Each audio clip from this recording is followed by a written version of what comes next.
Parce que cognitivement, vous pouvez choisir de penser ce que vous voulez de 2020.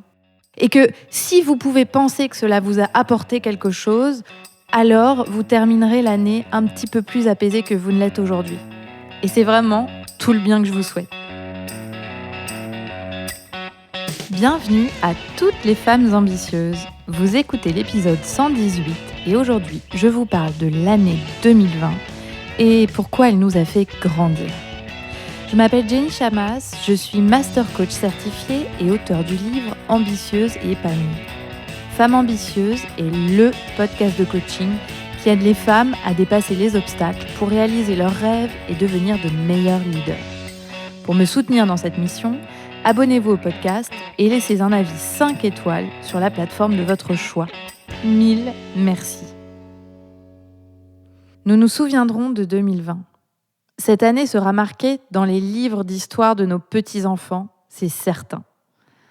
Un virus, une crise sanitaire, une crise économique, la maladie, les décès, les entreprises qui flanchent, d'autres qui explosent, un confinement et puis un couvre-feu, la fermeture de nombreux commerces, les avions qui ne circulent presque plus, enfin un peu quand même, une planète qui s'est reposée lors du premier confinement, des libertés retirées temporairement, on l'espère, l'impossibilité de se déplacer, la distance avec nos familles, nos amis.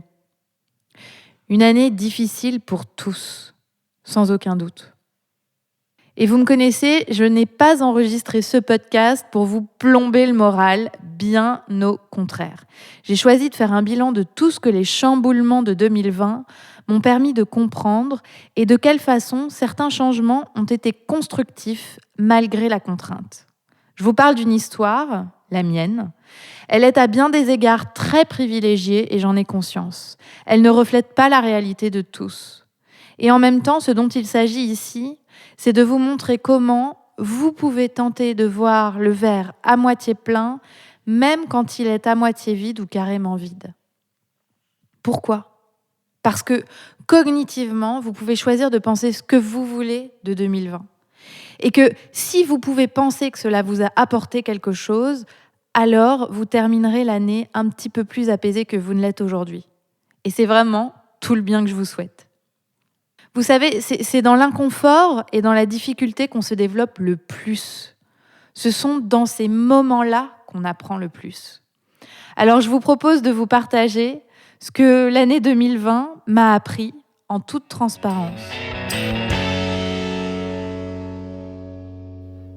J'ai appris d'abord que je peux entreprendre, travailler intensément et finir 2 soirs par semaine à 17h pour aller chercher mes enfants et passer la soirée avec eux. C'est le premier confinement qui m'a appris ça. Par la force des choses, j'ai travaillé environ 35% en moins pour m'occuper de mes enfants. J'étais épuisée parce que je travaillais très très tôt le matin et tard le soir quand ils étaient couchés pour combler les heures où je m'occupais d'eux et où je ne travaillais pas. Mais j'ai réalisé que si je pouvais faire mon travail, même de façon imparfaite, avec toutes ces heures en moins par semaine, je devrais bien être capable de me libérer 2 soirs plus tôt. Et c'est maintenant chose faite, depuis le mois de septembre. J'en suis ravie et je suis fière de moi. La moitié du temps, je saute de joie de partir à 17h les récupérer. Et l'autre moitié, je vous l'avoue, je peste, car je n'ai pas fini de faire ce que je veux, j'ai la tête à moitié dans mon travail, mais je m'y tiens en me rappelant que le changement est toujours inconfortable. Et ce changement-là, c'est moi qui l'ai voulu. Alors qu'est-ce qu'il y a à en tirer pour vous ? Eh bien, il est possible de trouver des compromis pour un rythme qui colle à vos aspirations. Mais le changement est tellement inconfortable qu'on s'en donne rarement les moyens. Essayez en vous disant que cela va être inconfortable et que quelque part, c'est le prix à payer pour le changement. Et croyez-moi, le jeu en vaut la chandelle. Le deuxième apprentissage, c'est que j'ai toujours cru que j'étais efficace et j'ai découvert en 2020 que je pouvais l'être bien davantage.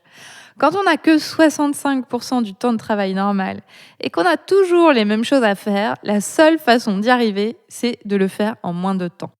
Alors j'ai utilisé une méthode extrêmement simple. J'ai divisé en 2 le temps que j'accordais aux tâches que je fais seule, qui n'implique personne d'autre, et où je suis purement dans la production.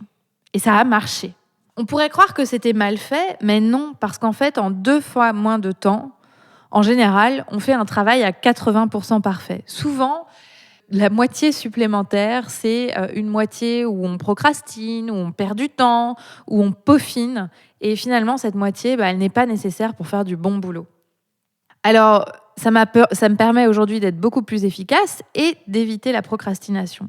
Mais surtout, ça m'apporte la possibilité de planifier différemment. J'ai intégré beaucoup plus de temps de réflexion et de marche méditative à mon agenda, alors qu'avant, l'agenda était complètement blindé de choses à faire. Alors, qu'est-ce qu'il y a à en tirer pour vous ? Eh bien, tout simplement cette méthode. Je vous garantis que vous pouvez faire les mêmes choses en moins de temps si vous vous essayez à cette contrainte.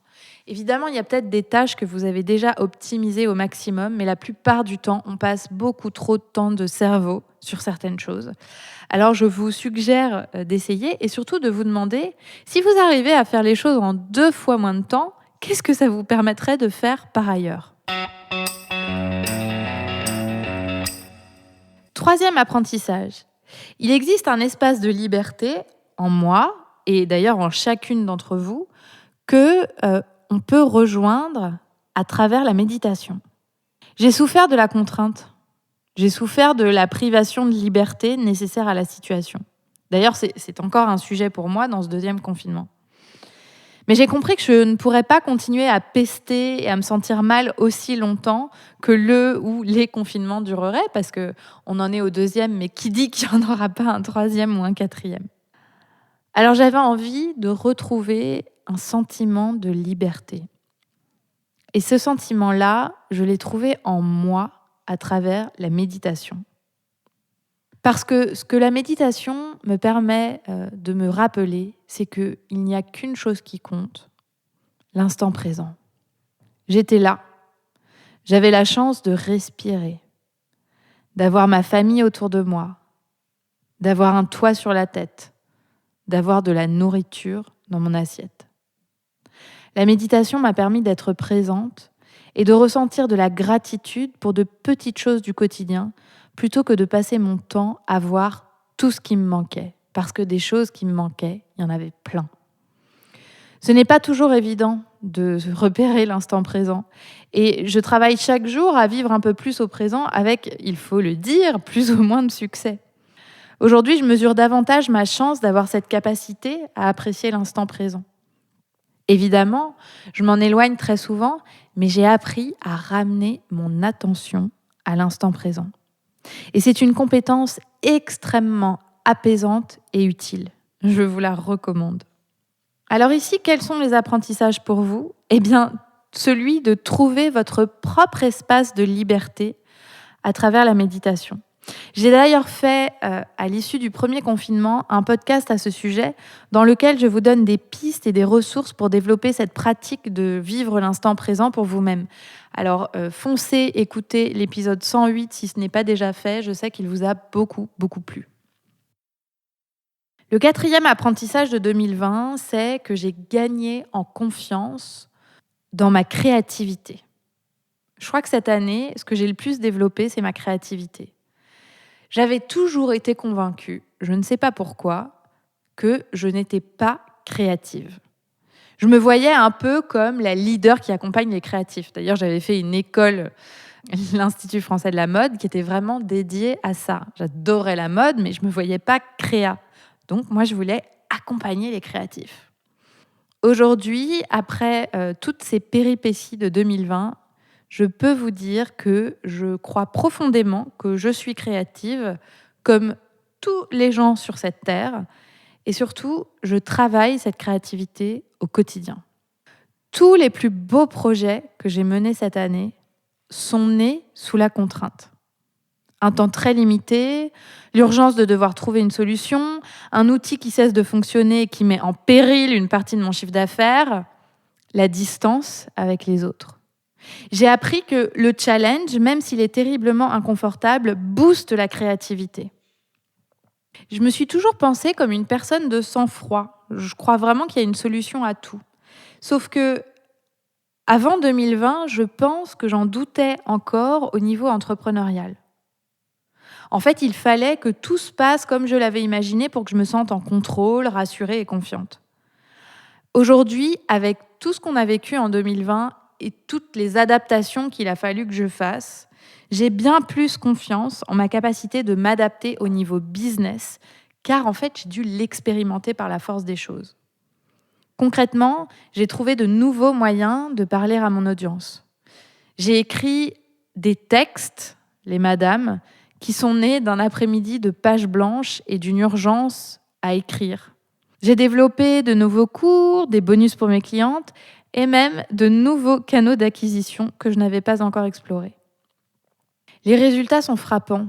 Un développement notable de mon entreprise. Évidemment, j'ai eu la chance de ne pas faire partie des business qui ont été fermés. Donc, c'est à remettre aussi à sa juste mesure. Les résultats, ce sont aussi de très bons résultats chez mes clientes. Et puis, je crois, une envie de créer toujours plus de valeur. Alors aujourd'hui, bien plus qu'en début d'année, j'ai confiance en ma capacité à me retourner en cas de problème, même si il est évident que c'est dur, que c'est imparfait, que ça provoque de la souffrance. Et en fait, il y a quand même une solution à tout. Alors, quel peut être l'apprentissage ici pour vous ? Eh bien, c'est un apprentissage mental. Parce qu'au fond, ce qui a changé, bien plus que la situation, ce sont mes pensées. La situation m'a obligée à changer ma façon de penser. Parce que si j'avais continué à penser de la même façon, mon business, à bien des égards, aurait été bloqué. Et le fait que je change de façon de voir les choses m'a permis de reprendre de l'élan. Et ça, c'est disponible pour vous aussi. C'est-à-dire que les circonstances, la situation, vous ne pouvez rien y faire. En revanche, la façon que vous avez de l'approcher, la façon que vous avez de la penser, le fait de voir le verre à moitié plein plutôt qu'à moitié vide, ça, c'est véritablement quelque chose qui peut vous aider et qui est disponible dès maintenant. Le 5e apprentissage, c'est que j'ai appris à affronter ma peur de perdre le contrôle et de ne pas être une bonne élève. Je suis, comme beaucoup d'entre vous, j'en suis certaine, sujette au syndrome de la bonne élève. Vous savez, ce trait ultra perfectionniste, la volonté de suivre un chemin tout tracé pour arriver au résultat, la résistance aux chemins de traverse, aux routes sur lesquelles on pourrait peut-être se perdre. Alors, si vous voulez en savoir plus sur le syndrome de la bonne élève, je vous donne rendez-vous sur mon site pour télécharger un test qui vous permet de déceler si vous avez le syndrome de la bonne élève ou le syndrome de l'imposteur. Et à ce test, j'ai ajouté des outils qui peuvent vous aider. Pour y arriver, vous allez sur mon site jennychamas.com, vous cliquez sur podcast et vous allez chercher l'épisode 112. Vous allez voir quand vous arriverez sur la page de l'épisode 112, le syndrome de la bonne élève, eh bien, vous trouverez le test que vous pourrez alors faire. Donc, si on revient à nos moutons, je vous disais que je suis sujette au syndrome de la bonne élève. Mais le truc, c'est que quand tout à coup, un canal d'acquisition vous lâche, vous savez, ce canal dont on vous avait dit que c'était exactement le chemin à suivre pour arriver au résultat que vous voulez. Quand un canal d'acquisition vous lâche, vous n'avez plus le choix que d'ouvrir vos perspectives et vos chakras. Et en fait, c'est ça ou perdre beaucoup de business. Donc, en fait, pour un entrepreneur, c'est ne pas avoir le choix. Le résultat, c'est que en 6 semaines, j'ai lancé plus de projets qu'en 3 ans d'entrepreneuriat. Plus de projets créatifs, plus d'idées nouvelles, plus de choses dans lesquelles j'ai pris des risques. Alors, il est vrai que j'avais davantage la structure pour le faire aujourd'hui que comparé à il y a 3 ans, puisque je ne suis plus seule et que j'ai embauché ma première salariée, que j'ai aussi des prestataires externes qui travaillent pour moi. Toutes les idées que j'avais mises de côté, car elles ne collaient pas tout à fait à l'image que je me faisais de la route toute tracée que je devais prendre, eh bien, je les ai considérées sous un nouvel angle. Et grand bien m'en a fait, puisque mes perspectives se sont ouvertes et je sais aujourd'hui, beaucoup mieux qu'hier, quelle est ma mission et comment je peux y arriver. Et pas spécifiquement par les chemins qu'on m'a enseignés, mais j'ai compris qu'en fait, je pouvais créer mes propres chemins. Et ça n'a pas de prix. Cette difficulté qui s'est présentée à moi m'a fait énormément avancer en termes de maturité entrepreneuriale. Maintenant, quand j'ai peur de me lancer, parce que évidemment j'ai toujours peur, et soyons clairs, tous les entrepreneurs ont peur. Si vous croyez au mythe de gens qui foncent sans se poser de questions, vous vous plantez intégralement. Mais maintenant, quand j'ai peur de me lancer, je me souviens que cette peur, elle est naturelle, que c'est le fonctionnement par défaut de mon cerveau reptilien qui veut que je reste dans ma zone de confort de bonne élève. Parce que oui, c'est facile pour moi d'être une bonne élève. Et à ce moment-là, quand j'identifie cette peur, eh bien, je choisis délibérément de rester au chaud ou pas. Et clairement, j'avance beaucoup plus vite, puisque maintenant que j'ai cette conscience, eh bien, j'ai envie de ne pas rester au chaud, quitte à me planter plus. Parce que, évidemment, plus on essaye de choses, plus on prend des décisions qu'on ne maîtrise pas trop, sur lesquelles il va y avoir beaucoup d'apprentissage et beaucoup de découvertes, évidemment, on se plante. Mais l'énorme kiff, c'est que ça ouvre un champ de possibilités totalement infini. Alors, quels sont les apprentissages pour vous ici ? Eh bien, déjà, je voudrais vous dire que ce qui vous empêche de décider, c'est la peur. Et au fond, cette peur, elle est naturelle, elle n'est absolument pas problématique. Il faut vous rappeler que vous ne risquez pas grand-chose. Le seul risque que vous prenez, c'est de vous planter. Et alors, si vous vous plantez, vous aurez appris quelque chose et ce sera l'opportunité d'avancer plus vite après. Donc allez-y, testez, essayez, prenez des chemins de traverse, lâchez le manuel de la bonne élève et mouillez-vous, vous verrez, ça porte ses fruits. Pour conclure ce podcast, je vous propose une mise en pratique qui est de faire votre propre bilan 2020. À l'aune de toutes les catastrophes qui s'y sont jouées, parce qu'il y en a eu pas mal, demandez-vous ce que vous avez appris. En quoi vous êtes-vous développé cette année ? Je vous souhaite de clôturer l'année en beauté avec vos proches. Je vous souhaite du fond du cœur le meilleur pour l'année à venir et je vous envoie beaucoup d'amour et d'énergie. Et si vous voulez faire de votre année une année exceptionnelle, un moment de développement de vous-même, de développement de votre leadership, de votre business, de vos équipes, de votre service, de votre équilibre de vie, je suis la coach qu'il vous faut. Mes clientes sont unanimes, le programme de coaching de 6 mois que je vous propose change la vie.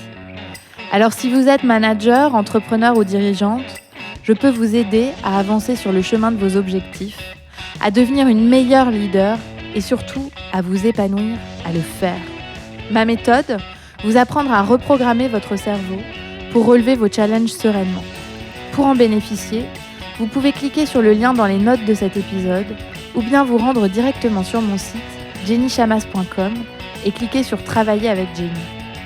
Pour bénéficier de tous mes derniers conseils de leadership et de développement personnel, inscrivez-vous à ma newsletter en cliquant sur le lien dans les notes de cet épisode.